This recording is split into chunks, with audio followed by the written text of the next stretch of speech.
Welcome students. This is the last lecture on thermodynamics, which actually talks about relationship between Gibbs free energy and change in Gibbs free energy and spontaneity of a chemical reaction.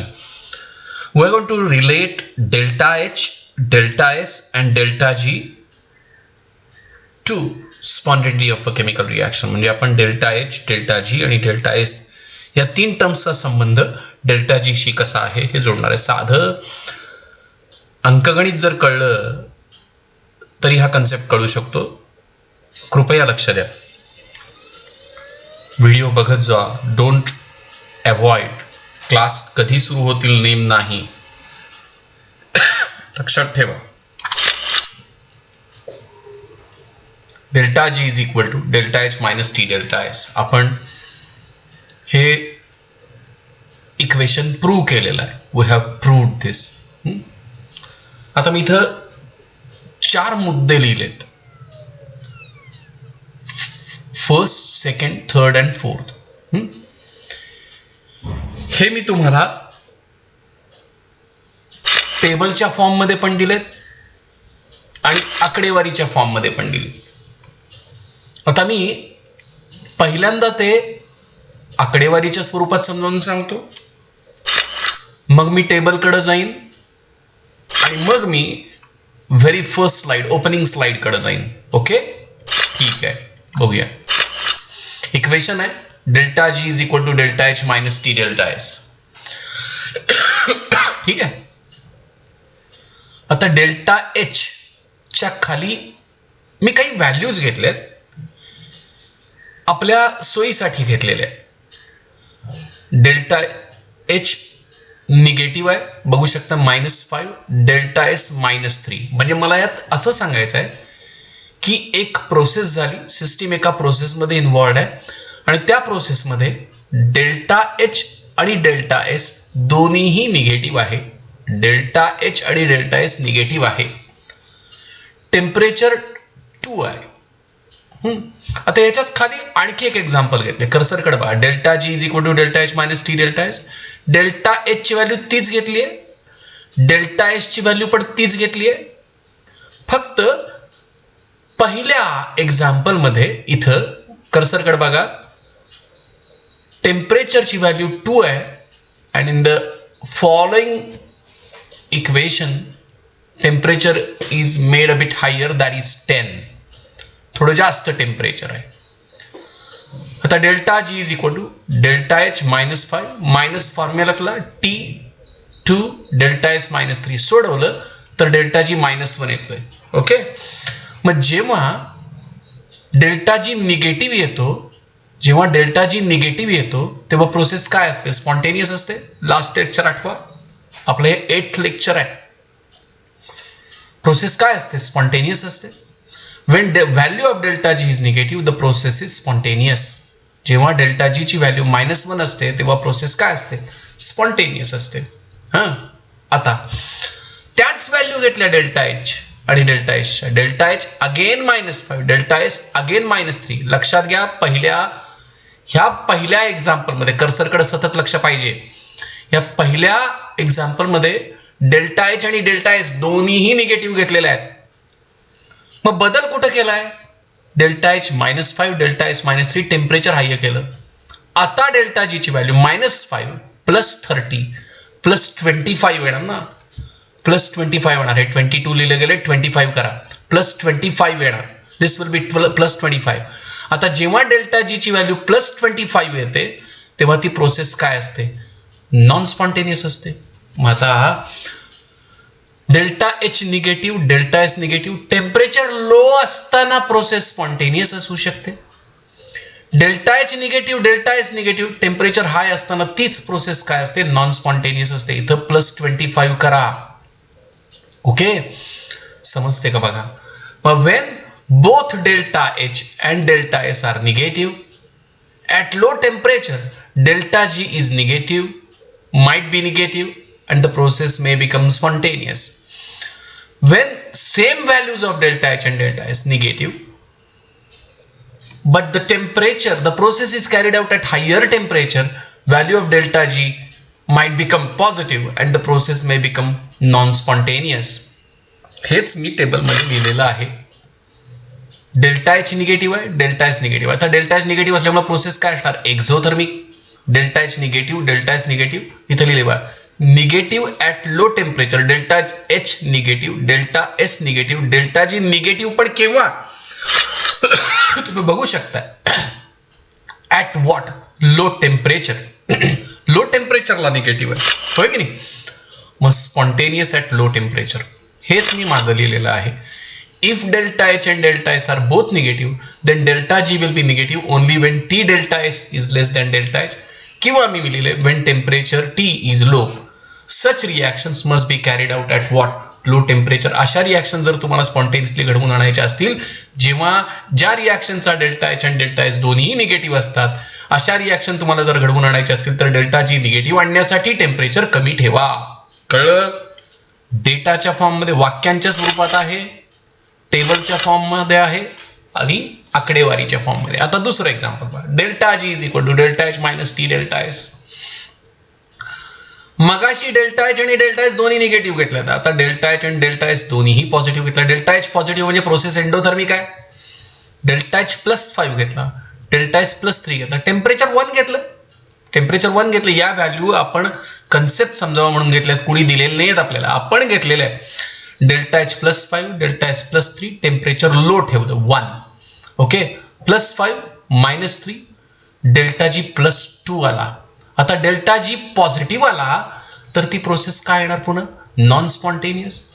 म्हणजे जेव्हा delta H आणि delta S दोन्हीही positive असतात आणि तुम्ही temperature low ठेवता, तेव्हा delta G ची व्हॅल्यू पॉझिटिव्ह आल्यामुळे प्रोसेस काय होते? नॉन स्पॉन्टेनियस होते. कळलं का? बघा आता सेम घेतल्यात व्हॅल्यूज. डेल्टा एच ची +5 घेतली आहे, डेल्टा एस ची +3 घेतली आहे, पण टेम्परेचर 1 च्या ऐवजी काय घेतलं? 3 घेतलं. थोडंसं हायर घेतलं. टेम्परेचर 1 च्या ऐवजी काय घेतलं? 3 घेतलं. पण delta H +5, temperature 3, delta S +3, +5 -9 -4, process काय झाली बघा? स्पॉन्टेनियस झाली की नाही? स्पॉन्टेनियस. मग आता जर मी कॉन्क्लुजन असं करतो, when value of delta H and value of delta S both are positive at low temperature, process becomes non-spontaneous. When delta H and delta S both values become positive at high temperature, the same process becomes what? Spontaneous. हेच table मध्ये दिलेलं आहे, बघू शकता. Delta H positive आहे, process endothermic. Delta S पण positive, दोन्ही positive. Delta G negative केव्हा झाला बघा वाटल्यास? केव्हा झाला? At high temperature. 1ला नाही झाला, टेम्परेचर 3 असताना झाला. म्हणजे हाय टेम्परेचरला प्रोसेस काय झाली? डेल्टा जी ची व्हॅल्यू निगेटिव्ह झाली आणि प्रोसेस स्पॉन्टेनियस झाली. ओके. हेच मागं लिहिलेलं आहे, तुम्ही बघू शकताय. If delta H and delta S are both positive, then delta G will be negative. If T delta S is greater than delta H, याच्याऐवजी सोपं, such reaction should be carried out at high temperature. कळालं का बा? निश्चित. ठीक आहे, पुढे बघा. Delta G is equal to delta H minus T delta S. आता मी डेल्टा जी निगेटिव्ह घेतला, डेल्टा एस पॉझिटिव्ह घेतला. डोळे झाकून याचं उत्तर यायला पाहिजे. 1 मिनिटभर विचार करा. चला. Delta H negative, delta S positive. नुसतं डेल्टा एच जेव्हा लिहिलेलं आहे तेव्हा सिस्टीमचाच घ्यायचा, लक्षात ठेवायचं. नुसतं डेल्टा एच जेव्हा लिहिलं, या equation delta G is equal to delta H minus T delta S, यातला डेल्टा एस सिस्टीमचा असतो. यासाठीच ते इक्वेशन आलं ना, सराउंडिंग कडे जायला लागायला नको म्हणूनच चाललंय सगळं. आठवते का मागचं लेक्चर? मागचं लेक्चर बघितलं असेल तर कळणार. जरा या इथं काय लिहिले सोडून द्या, मी कॉन्क्लुजन काय काढलंय ते विषय सोडून द्या. तुम्हाला काय वाटतंय जेव्हा डेल्टा एच निगेटिव्ह आहे, पाहिजे असते आपल्याला डेल्टा एच म्हणजे एन्थॅल्पी कमी झाली आहे, एंट्रॉपी वाढली आहे, अशा वेळेला काय होईल? तुम्हीच विचार करा. I want you to think about it. बघा बघा, जरा विचार करा. मिनिटभर वर्गात बसल्यासारखं वाटायला नको का? बघा बघा, प्लीज ट्राय इट. विचार करा. एन्थॅल्पी change negative, entropy change positive. एन्थॅल्पी कमी झाली, सिस्टीम प्रोसेसमध्ये, त्या प्रोसेसमध्ये असताना एन्थॅल्पी कमी झाली, एनर्जी कमी झाली. एंट्रॉपी चेंज पॉझिटिव्ह, रँडमनेस वाढला. या दोन्ही गोष्टी पूरक आहेत. या दोन्ही गोष्टी फेवरेबल आहेत प्रोसेस स्पॉन्टेनियस होण्यासाठी. आपण पहिला क्रायटेरिया काय लावला होता? डेल्टा एच निगेटिव्ह असायला पाहिजे. दुसरा क्रायटेरिया आपला काय होता? डेल्टा एस, एंट्रॉपी, रँडमनेस वाढायला पाहिजे. या आपल्याला पाहिजे त्या गोष्टी आहेत ना. त्यामुळे बघा, लो टेम्परेचरला डेल्टा जी ची व्हॅल्यू निगेटिव्ह आली, आणि हाय टेम्परेचरला डेल्टा जी ची व्हॅल्यू पुन्हा निगेटिव्ह आली. प्रोसेस काय झाली, दोन्ही लो टेम्परेचरला आणि हाय टेम्परेचरला दोन्ही वेळेला ती काय झाली, स्पॉन्टेनियस. का, कारण delta H enthalpy change, delta S entropy change दोन्ही फेवरेबल आहेत. आणि तुम्ही कॅल्क्युलेशन करून बघू शकता. At low temperature delta G value is -8. At high temperature, delta G value is again -17. That means at low temperature and at high temperature, value of delta G is compulsorily negative, and that's why the process is spontaneous. Okay, हेच मागे लिहिलेलं आहे. Delta H negative, delta S positive, delta G negative at all temperature, low temperature असू दे किंवा high temperature, म्हणून ती process spontaneous असणार at all temperatures. Endothermic, delta H positive. आता बघा इथं बघा, डेल्टा एच पॉझिटिव्ह, विरोधात गेला फॅक्टर. तुम्ही आठवा आपण क्रायटेरिया काय काय वापरत आलोय. आपल्या दृष्टिकोनातून प्रोसेस स्पॉन्टेनियस होण्याची शक्यता केव्हा असते, जेव्हा डेल्टा एच निगेटिव्ह असतो, एन्थॅल्पी चेंज निगेटिव्ह असतो, एन्थॅल्पी सिस्टीमची प्रोसेसमुळे कमी व्हायला पाहिजे. Delta S change in entropy, change in randomness वाढायला पाहिजे. हे आपल्याला अपेक्षित आहे. इथं बरोबर विरोध आहे बघा, दोन्ही फॅक्टर विरोधात गेले. डेल्टा एच पॉझिटिव्ह आहे, विरोधात गेला. डेल्टा एस निगेटिव्ह, बरोबर विरोधात गेले. +5 -1 इन ब्रॅकेट -2 +7. लो टेम्परेचरला पण पॉझिटिव्ह डेल्टा जी ची व्हॅल्यू, हाय टेम्परेचरला पण पॉझिटिव्ह आली की नाही सांगा मला. पहिल्या प्रोसेसमध्ये टेम्परेचर 1 घेतले, दुसऱ्या प्रोसेसमध्ये टेम्परेचर 3 घेतले. In either case value of delta G is positive and that's why the process is non spontaneous. हेच मागं लिहिलेलं आहे, बघू शकताय तुम्ही. काय, when delta H is positive, process endothermic झाली. Delta S is negative, delta G ची व्हॅल्यू सगळ्या टेम्परेचरला पॉझिटिव्ह होते आणि ती प्रोसेस काय होते, non spontaneous at all temperature. 20-25 MCQs तुम्ही सोडवत असलेल्या पुस्तकामध्ये याच्याशी रिलेटेड असतील, त्यामुळे काळजीपूर्वक हा भाग करा. मी तुम्हाला पुन्हा पुन्हा सांगतोय, प्लीज. चला पुढे. स्टँडर्ड डेल्टा जी म्हणजे gives free energy at 298 kelvin and 1 atmospheric pressure. लक्षात ठेवायचं, standard delta G is equal to -RT log K. अरे कोण आला हा के, हा टू द बेस ई आहे बरं का, लक्षात ठेवायचं. के कोण होता हा, इक्विलिब्रियम कॉन्स्टंट चिमण्यानो, लक्षात आलं का बघा. The free energy change of any substance at any temperature T is represented as, हे आपल्याला डिराईव्ह करून दिलेलं इक्वेशन आहे, कटकट करायचं नाही. गिव्स free energy under any condition is equal to, कर्सरकडे बघायचं, गिव्स फ्री एनर्जी, चेंज नाही आहे हा, जी आहे फक्त, डेल्टा जी नाही आहे. गिव्स free energy under any condition is equal to standard free energy. Standard free energy म्हणजे 298 kelvin temperature and 1 atmospheric pressure. हा, जी गिव्स free energy under any condition equals to standard free energy 298 kelvin and 1 atmospheric pressure plus RT log concentration of substance. हे equation आपल्याला derived असते, कसं आलं वगैरे काही विचारायची गरज नाही आपल्याला. It's not within our syllabus. मला जी आणि स्टँडर्ड फ्री, जी आणि जी नॉट मधला फरक कळाला का. जी म्हणजे gives free energy at any condition but not at 298 kelvin and 1 atmospheric pressure. Standard free energy म्हणजे काय, gives free energy at 298 kelvin and at 1 atmospheric pressure. कळलं का बा. हे आपल्याला डिराईव्ह करून दिलेलं इक्वेशन आहे. समजा एक रिव्हर्सिबल रिॲक्शन आहे, A+B रिव्हर्सिबल C+D. आता ए साठी आपण हे इक्वेशन मांडू, बी साठी ए, रिॲक्टंट ए साठी कर्सरकडे बघायचं, रिॲक्टंट ए साठी इक्वेशन मांडायचं, रिॲक्टंट बी साठी मांडायचं, प्रॉडक्ट सी साठी, प्रॉडक्ट डी साठी, फॉरवर्ड रिॲक्शनचा विचार केला तर. मग आता ए साठी काय होणार, GA is equal to G0 A plus RT log of concentration of A. सबस्टन्सच्या ऐवजी ए येणार.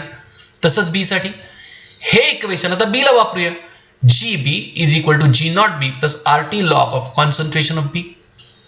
आता सी साठी मांडूया, GC is equal to G0 C plus RT log concentration of C. आणि डी साठी मांडूया, हे जे इक्वेशन दिलंय कर्सरकडे बघायचं, हे जे इक्वेशन दिलेलं आहे, हे जे इक्वेशन दिलेलं आहे, हे इक्वेशनचा मी ए साठी मांडलं, बी साठी मांडलं, सी साठी मांडलं आणि डी साठी मांडतोय. मग GD is equal to G0 D plus RT log of molar concentration of D to the base e आहे, लक्षात ठेवायचंय. आता आपण डेल्टा जी कसा कॅल्क्युलेट करतो, डेल्टा जी आपण कसा कॅल्क्युलेट करतो, आता आपल्याला माहिती आहे की ते कसा कॅल्क्युलेट करायचं. ते स्टेट फंक्शन आहे ना, गिब्स फ्री एनर्जी. मग final state minus initial state म्हणजे Gibbs free energy of final state minus Gibbs free energy of initial state. Okay. आता डेल्टा जी फायनल स्टेट म्हणजे रिॲक्शनची फायनल स्टेट म्हणजे प्रॉडक्ट्स आणि रिॲक्टंटची इनिशियल स्टेट म्हणजे reactants. मग sum of Gibbs free energy of products minus sum of Gibbs free energies of reactants, that is delta G. ठीक आहे. मग आता सम of Gibbs free energy of products म्हणजे काय येणार सांगा. GC plus GD Gibbs free energy of C plus Gibbs free energy of D प्रॉडक्टची minus Gibbs free energy of A plus Gibbs free energy of B. प्रॉडक्ट्सच्या C आणि डीच्या Gibbs free energy मधून ए आणि बी ची total Gibbs free energy minus केली. आता GC म्हणजे हे लिहायचं, हे बघा इथं जीसी आहे ना, हे बघा कर्सरकडे बघा, इक्वल टूच्या पुढे जीसी आहे, त्याच्याऐवजी ह्या जीसीच्या ऐवजी त्याची राईट हँड साईडला हा जो जीडी आहे ना इथं जीडी, त्याच्याऐवजी या जीडीच्या ऐवजी याची राईट हँड साईडला जी आणि जीबीच्या ऐवजी पण लिहायचं. म्हणजे मी या ज्या जी ए जीबी जीसी आणि जीडीच्या व्हॅल्यूज आहेत त्या याच्यात टाकल्या. काय मिळालं मला सॉल्व्ह केल्यानंतर? What did I get? मला काय मिळते? तर दिस इज व्हॉट आय गेट. आता स्टँडर्ड डेल्टा जी म्हणजे काय असते? आता हे मी कशासाठी मांडलं? डेल्टा जी साठी मांडलं मी. हे म्हणजे गिब्स फ्री एनर्जी मधला चेंज साठी मांडलं. तसंच मी हे स्टँडर्ड गिब्स एनर्जीच्या चेंज साठी पण हेच मांडणार ना. फक्त काय करणार, इथं G C plus G D minus G A plus G B लिहिले, त्याच्याऐवजी G nought C plus G nought D minus G nought A plus G nought B. Then आता मी जर हे सगळं व्यवस्थित लिहून काढलं तर मला कळेल delta G is equal to standard delta G plus R T log of. आता या दोघांच्या कॉन्सन्ट्रेशनची सम येते म्हणून log of concentration of C into concentration of D minus R T log of molar concentration of A into molar concentration of B. आता या दोन लॉगची हे जरा सॉल्व्ह करा बरं का तुम्ही, हे जरा सॉल्व्ह करा प्लीज, तुम्हाला येईल. हे सोडवायचं आहे, हे कर्ली ब्रॅकेट मधलं जे ते सोडवायचं आहे. यात 1, 2, 3 आणि 4 कडे लक्ष द्यायचं, एवढं लक्षात ठेवा. आता या दोन लॉगची सबट्रॅक्शन आहे, या दोन लॉगची सबट्रॅक्शन आहे. आता लॉगची ज्यांची सबट्रॅक्शन आहे, ज्यांचे ते लॉग आहेत त्यांचा रेशिओ घ्यायचा. मग delta G is equal to standard delta G plus R T log of molar concentration of C into molar concentration of D divided by molar concentration of A into molar concentration of B. हे प्रॉडक्ट्सची concentration न्यूमरेटरच्या पोझिशनला, रिॲक्टंटची concentration डिनॉमिनेटरच्या पोझिशनला. मग हा जो ratio आहे त्याला काय म्हणायचं?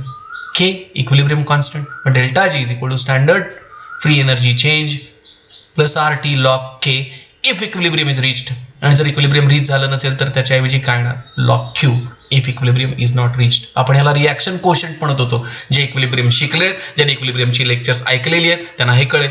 आणि हे जे इथं आहे हे तुम्ही व्यवस्थित सॉल्व्ह करा, लिमिटेशन्स आहेत आणि हे कळतंयच. सॉल्व्ह करायचे कर्ली ब्रॅकेट फक्त, एवढं लक्षात ठेवा.